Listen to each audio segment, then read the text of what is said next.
Imam Al-Ghazali meringkas kitab gurunya tersebut menjadi sebuah kitab baru yang diberi nama Al-Basit. Kemudian Imam Al-Ghazali meringkas kitabnya tadi, yaitu Al-Basit, menjadi sebuah kitab baru menjadi Al-Wasit. Kemudian Imam Al-Ghazali meringkas lagi kitabnya tadi, yaitu Al-Wasit, menjadi kitab baru yang bernama Al-Wajiz. Nah, masih tidak puas, ternyata Imam Al-Ghazali meringkas lagi kitabnya tadi, Al-Wajiz, menjadi sebuah kitab baru yang sangat ringkas yang bernama Al-Khulasoh atau ringkasan. Kemudian kitab Minhajut Thalibin karangan Imam An-Nawawi juga diberi penjelasan oleh banyak ulama, di antaranya adalah oleh Imam Al-Mahali menjadi kitab Kanzur Rahibin. Lalu oleh Imam Ibnu Hajar Al-Haytami menjadi kitab Tuhfatul Muhtaj. Lalu oleh Imam Ar-Ramli menjadi kitab Nihayatul Muhtaj. Lalu oleh Imam Asy-Syarbini menjadi kitab Muhnil Muhtaj. Lalu oleh Imam Taqiyuddin As-Subki menjadi kitab Al-Ibhaj. Dan oleh Imam Al-Adhra'i menjadi kitab Qutul Muhtaj.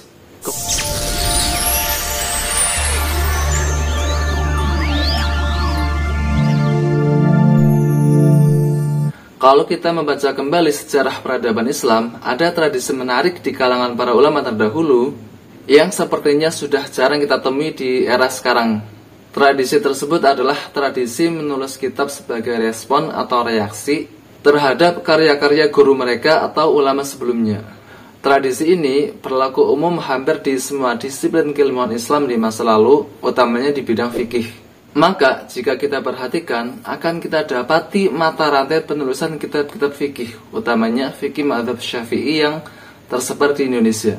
Jika kita membaca karya-karya ulama mazhab Syafi'i, maka akan kita jumpai kitab-kitab tersebut itu terdiri dari 5 format, yaitu matan, syarah, hasyah, khulasoh atau mukhtasar, dan nazam atau syair. Kitab yang berbentuk matan, biasanya kitab ini ditulis dengan singkat dan padat.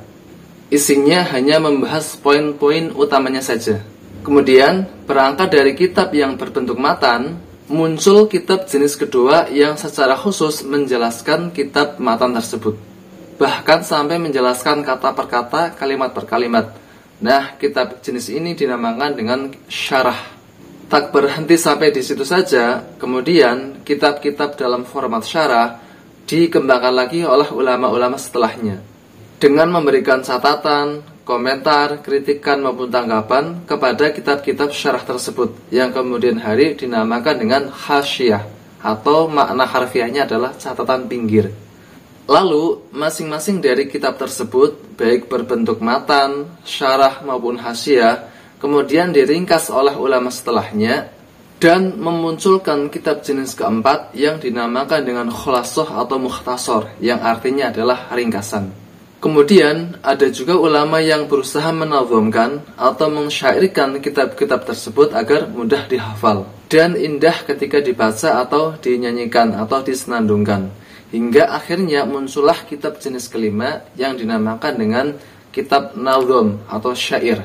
Kemudian juga dari kitab nazam tersebut atau kitab mukhtasar atau ringkasan tersebut itu dijelaskan lagi oleh ulama setelahnya. Jadi kembali ke awal menjadi syarah lagi, kemudian menjadi hasyiyah lagi, kemudian diringkas lagi, mutar terus seperti itu.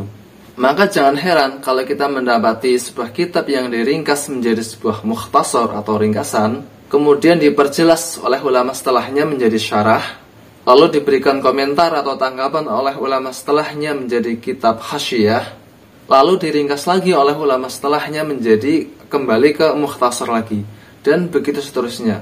Nah, itu adalah dialektika yang terjadi pada ulama kita di masa lalu. Jadi debatnya adalah debat ilmiah, debat pemikiran ya. Bukan kalau sekarang kan asal ngomong sudah bisa terkenal. Kalau zaman dulu itu memang harus melahirkan karya. Jadi ulama A membuat kitab, ulama B itu memberikan apresiasi, entah dengan cara meringkas atau menambahi atau mensyarahi. Itulah tradisi keilmuan Islam di masa lalu. Contoh di dalam mazhab Syafi'i, terdapat 4 kitab induk yang menjadi pangkal atau pokok ajaran dari mazhab Syafi'i ini, yaitu 1 Al-Um, 2 Al-Imla, 3 Mukhtasar Al-Buwaiti, dan 4 Mukhtasar Al-Muzani. Inilah 4 kitab yang menjadi pokok atau pangkal ajaran mazhab Syafi'i di periode-periode awal. 2 kitab yang pertama, yaitu dan Al-Imla, itu ditulis langsung oleh Imam Syafi'i. Sedangkan 2 sisanya, yaitu Mukhtasar Al-Muzani dan Mukhtasar Al-Buaiti, itu ditulis oleh 2 muridnya yang utama, yaitu Imam Muzani dan Imam Al-Buaiti. 4 kitab inilah yang nantinya memunculkan kitab-kitab mazhab Syafi'i yang sangat banyak sekali. Adapun kronologinya adalah sebagai berikut. 4 kitab induk dalam mazhab Syafi'i tadi kemudian oleh seorang ulama besar yang bernama Imam Al-Haramain Al-Juwaini dikombinasikan menjadi sebuah kitab baru yang bernama Nihayatul Matlab fi Dirayatil Madhhab. Nah, pasca ditulisnya kitab ini oleh Imam Haramain Al-Juwaini, awalnya itu para ulama-ulama Syafi'i itu hanya merujuk ke kitab tersebut saja ketika mereka berfatwa atau ketika mereka memutuskan suatu perkara. Jadi intinya adalah kitab Nihayatul Matlab fi Dirayatil Madhhab karangan Imam Haramain Al-Juwaini ini itu merupakan semacam buku pegangan oleh ulama-ulama mazhab Syafi'i. Jadi ketika mereka ada sesuatu, ada permasalahan, merujuknya pasti ke kitab ini. Nah, namun karena kitab ini terlalu besar dan komplit, maka kemudian hari murid dari Imam Haramain ini, yaitu murid yang paling menonjol yang bernama Imam Al-Ghazali, meringkas kitab gurunya ini. Imam Al-Ghazali meringkas kitab gurunya tersebut menjadi sebuah kitab baru yang diberi nama Al-Basit. Kemudian Imam Al-Ghazali meringkas kitabnya tadi, yaitu Al-Basit, menjadi sebuah kitab baru menjadi Al-Wasit. Kemudian Imam Al-Ghazali meringkas lagi kitabnya tadi, yaitu Al-Wasit, menjadi kitab baru yang bernama Al-Wajiz. Nah, masih tidak puas, ternyata Imam Al-Ghazali meringkas lagi kitabnya tadi, Al-Wajiz, menjadi sebuah kitab baru yang sangat ringkas yang bernama Al-Khulasoh atau ringkasan. Kemudian hari datanglah Imam Ar-Rafi'i meringkas kitab Al-Wajiznya karangan Imam Al-Ghazali menjadi sebuah kitab baru yang bernama Al-Muharrar. Kemudian hari datang Imam An-Nawawi meringkas kitab Al-Muharrar karangan Imam Ar-Rafi'i ini menjadi sebuah kitab baru yang bernama Minhajut Thalibin. Kemudian datang Syekhul Islam Zakaria Al-Ansari meringkas kitab Minhajut Thalibin karya Imam An-Nawawi menjadi sebuah kitab baru yang bernama Manhajut Tulab. Kemudian Syekhul Islam Zakaria Al-Ansari mensyarahi atau menjelaskan kitabnya sendiri, yaitu Manhajut Tulab, menjadi sebuah kitab baru yang bernama Fathul Wahhab. Kemudian kitab Fathul Wahhab karangan Syekhul Islam Zakaria Al-Ansari ini dikomentari oleh 2 orang ulama. Berarti nanti namanya kitab Hasyiah. Yang pertama oleh Syekh Sulaiman bin Muhammad Al-Bujairami menjadi sebuah kitab baru yang bernama Hasyiah Bujairami. Dan yang kedua oleh Syekh Sulaiman bin Umar Al-Jamal menjadi sebuah kitab baru yang bernama Hasyiah Al-Jamal ala Syarah Manhaj. Selain itu, kitab Manhajut Tulab karangan Syekhul Islam Zakaria Al-Ansari juga diringkas oleh Imam Al-Jauhari menjadi sebuah kitab baru dengan nama An-Nahj. Kemudian kitab Minhajut Thalibin karangan Imam An-Nawawi selain diringkas oleh ulama setelahnya, juga diberi penjelasan oleh banyak ulama menjadi kitab baru yang berbeda-beda. Di antaranya adalah oleh Imam Al-Mahali menjadi kitab Kanzur Rahibin. Lalu oleh Imam Ibnu Hajar Al-Haytami menjadi kitab Tuhfatul Muhtaj. Lalu oleh Imam Ar-Ramli menjadi kitab Nihayatul Muhtaj. Lalu oleh Imam Asy-Syarbini menjadi kitab Muhnil Muhtaj. Lalu oleh Imam Taqiyuddin As-Subki menjadi kitab Al-Ibhaj.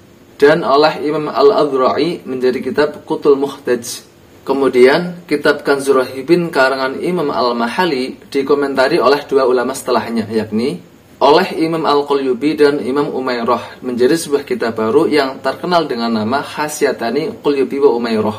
Sementara kitab Tuhfatul Muhtaj karangan Imam Ibnu Hajar Al-Haytami juga dikomentari oleh 2 ulama setelahnya, yakni oleh Imam Asy-Syarwani dan oleh Imam Ibnu Qasim Al-Ubadi menjadi sebuah kitab baru yang diberi nama Hasyiah Asy-Syarwani wa Ibnu Qasim Al-Ubadi ala Tuhfatul Muhtaj bi Syarhil Minhaj.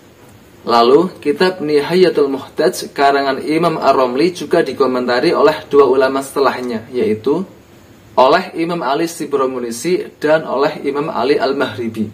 Sebenarnya masih ada lagi kitab-kitab komentar lainnya, cuman kurang populer di kalangan para ulama. Kita kembali lagi ke Imam Rafi'i. Beliau selain meringkas kitab Al-Wajiznya karangan Imam Al-Ghazali, beliau juga menulis 2 kitab syarah atau penjelasan atas kitab tersebut, yakni pertama adalah syarah sederhana tak bernama, kemudian yang kedua adalah syarah yang tebal yang diberi nama Fathul Aziz atau terkenal dengan julukan Syarah Al-Kabir. Kemudian Syarah Al-Kabir karangan Imam Ar-Rafi'i ini diringkas oleh Imam An-Nawawi menjadi sebuah kitab baru dengan nama Raudatut Thalibin. Kemudian kitab Raudatut Thalibin karangan Imam An-Nawawi ini diringkas lagi oleh 3 ulama setelahnya, yaitu pertama oleh Imam Ibnu Muqri menjadi sebuah kitab baru dengan nama Raudatut Thalib. Kemudian kitab Raudatut Thalib karangan Imam Ibnu Muqri ini dijelaskan atau disyarahi oleh Imam Zakaria Al-Ansori menjadi sebuah kitab baru yang diberi nama Asnal Mathalib. Lalu kitab Asnal Mathalib karya Syekhul Islam Zakaria Al-Ansori ini kemudian diringkas oleh Imam Ibnu Hajar Al-Haytami menjadi sebuah kitab baru yang diberi nama Kitab An-Naim. Namun sayangnya kitab ini sampai sekarang tidak ditemukan alias hilang.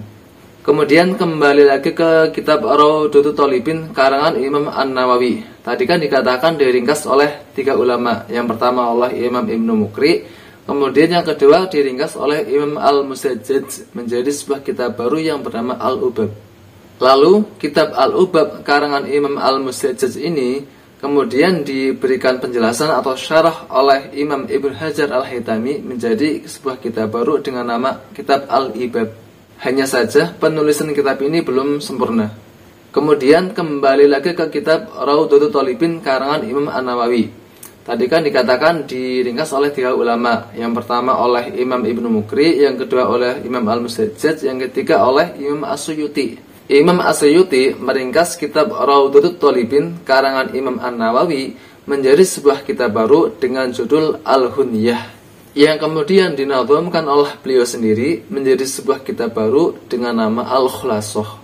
Tidak hanya Imam Nawawi saja yang meringkas kitab Fathul Aziz karangan Imam Ar-Rafi'i ini, Imam Al-Quzwaini juga meringkas kitab Fathul Aziz atau Syarah Al-Kabir karya Ar-Rafi'i ini menjadi sebuah kitab baru dengan nama Al-Hawi As-Shahir, yang kemudian hari dinazamkan oleh Imam Ibnul Wardi menjadi sebuah kitab baru dengan nama Al-Bahjah Al-Wardiyah. Dan kemudian hari Imam Zakaria Al-Ansori menulis penjelasan atau syarah atas kitab Al-Bahjah Al-Wardiyah karangan Imam Ibnul Wardi ini menjadi sebuah kitab baru yang diberi nama Al-Hurarul Bahiyah. Kembali ke kitab Al-Hawi As-Shahir karangan Imam Al-Quzwaini, selain dinazamkan oleh Imam Ibnu Wardi, juga diringkas oleh Imam Ibnu Muqri menjadi sebuah kitab baru yang diberi nama Al-Irsyad. Kemudian kitab Al-Irsyad karangan Imam Ibnu Muqri ini disyarahi oleh Imam Ibnu Hajar Al-Haytami menjadi sebuah kitab baru dengan judul Fathul Jawad dan kitab Al-Imdad. Selain yang telah disebutkan di atas, juga terdapat kitab-kitab fikih mazhab Syafi'i lain yang juga populer di kalangan pondok pesantren di Indonesia. Antara lain kitab Fathul Mu'in karangan Al-Malibari, kemudian kitab I'anatut Thalibin karangan Syekh Abu Bakar Syatta, kemudian kitab Zubat karangan Imam Ibnu Ruslan atau kitab Takrib karangan Abu Suja, dan masih banyak lagi. Selain kitab-kitab yang berbentuk matan, syarah, hasyiah, naudhah, mukhlasoh, juga terdapat kitab-kitab yang dikarang oleh ulama-ulama mazhab Syafi'i yang khusus meneliti dari sisi hadisnya. Mereka mentahrij hadis-hadis yang disebutkan dalam kitab tertentu, kemudian meneliti kualitas hadis tersebut. Di antara ulama yang menekuni bidang ini adalah Imam Ibnu Hajar Al-Asqalani yang menulis kitab Talkhis Al-Khabir sebagai kitab yang mentahrij hadis-hadis yang ada di dalam kitab Syarh Al-Kabir karangan Imam Ar-Rafi'i. Kemudian Imam Ibnu Mulakin juga mentahrij hadis-hadis yang ada di dalam kitab Syarah Al-Kabir karangan Imam Ar-Rafi'i tersebut dalam kitabnya yang berjudul Al-Badr Al-Munir. Beliau juga menulis kitab Tuhfatul Muhtaj ila Adilatil Minhaj, yang merupakan kitab yang mentahrij hadis-hadis yang terdapat di dalam kitab Minhajut Thalibin karangan Imam An-Nawawi. Kemudian terdapat juga kitab Misbahul Munir karangan Imam Al-Fayyumi. Kitab ini memuat penjelasan-penjelasan tentang istilah-istilah yang digunakan oleh Imam Ar-Rafi'i di dalam kitabnya Syarah Al-Kabir. Karya Al-Fayyumi ini kemudian menjadi rujukan bagi ulama-ulama setelahnya dalam memahami kata-kata yang asing dalam mazhab Syafi'i, khususnya istilah-istilah yang ada di dalam kitab Syarah Al-Kabir tersebut. Demikianlah interaksi antar para ulama yang terjadi di masa lalu. Semoga bisa menambah khasanah keilmuan kita, terutama dalam fikih mazhab Syafi'i yang mayoritas dianut oleh umat Islam di Indonesia ini. Karya-karya tersebut yang berupa ringkasan, penjelasan, tanggapan atau komentar menjadi mata rantai ketersambungan antara satu ulama dengan ulama yang lainnya, antara guru dan murid, dan menjadi semacam penghormatan antara ulama dengan pendahulunya, antara murid dengan gurunya, antara sahabat dengan sahabatnya. Jadi, rasa ta'zim terhadap gurunya atau kawannya itu diungkapkan melalui sebuah karya yang berupa syarah, hasyiah, ataupun khulasoh. Tradisi ilmiah yang seperti inilah yang sekarang itu sudah hilang di kalangan para ulama-ulama kita di masa kini, yakni tradisi meringkas, memperjelas, ataupun memberikan komentar karya-karya ulama terdahulu atau karya-karya ulama salaf. Itu sudah hampir nggak ada. Padahal sekitar 100 atau 200 tahun yang lalu, tradisi seperti ini itu masih kita jumpai, yaitu masih kita jumpai di bumi kita, di Nusantara itu masih ada.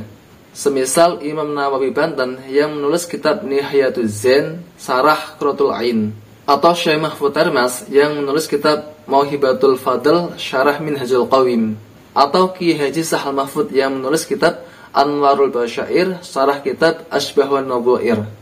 Semoga tradisi ini bisa kita bangkitkan kembali, terutama di kalangan pesantren, agar tradisi keilmuan kita tetap terjaga. Amin ya rabbal alamin.